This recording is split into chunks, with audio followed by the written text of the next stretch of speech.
రేపు గురువారం రోజు మర్చిపోకుండా వంటగదిలో ఇది పెడితే రాత్రికి రాత్రే మీ సుడి తిరుగుతుందండి. మీ జీవితం మారిపోయి మీరు పట్టిందల్లా బంగారం అవుతుంది. అలానే కాకుండా లక్ష్మీదేవి మీ ఇంట్లో తిష్ట వేసుకుని కూర్చుంటుంది. మీకుండే అనేక రకాల సమస్యలు, ఇబ్బందులు, బాధలు పోతాయన్నమాట.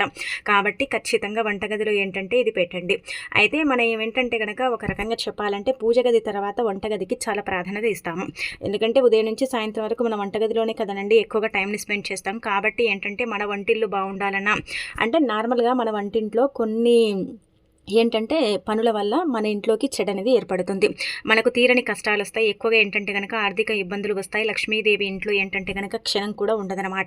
మన ఇంట్లో ఏంటంటే చెడు ఉందనుకోండి, అది పోవటానికి వంటగది పరిహారం అనేది ఉపయోగపడుతుంది.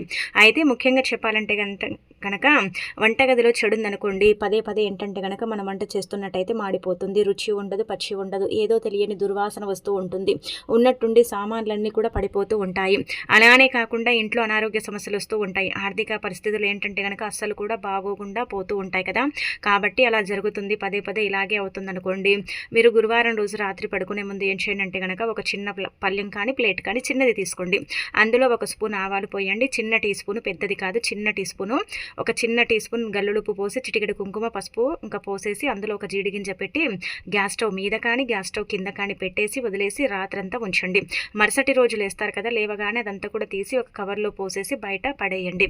ఇలా చేయటం వల్ల ఇంటి పరంగా ఏంటంటే కనుక మంచి ఫలితాలు వస్తాయి. ఇల్లు మనకు అనుకూలిస్తుంది. ఇంట్లో ఉండే కొన్ని రకాల ఇబ్బందులు పోతాయి. 1-2 సార్లు చేస్తున్నట్టయితే మీకే అర్థమైపోతుంది, మీకే తెలిసిపోతుంది. మళ్ళీ మళ్ళీ మీకు మీరే చేసుకుంటారు ఈ పరిహారం అని చెప్పొచ్చు.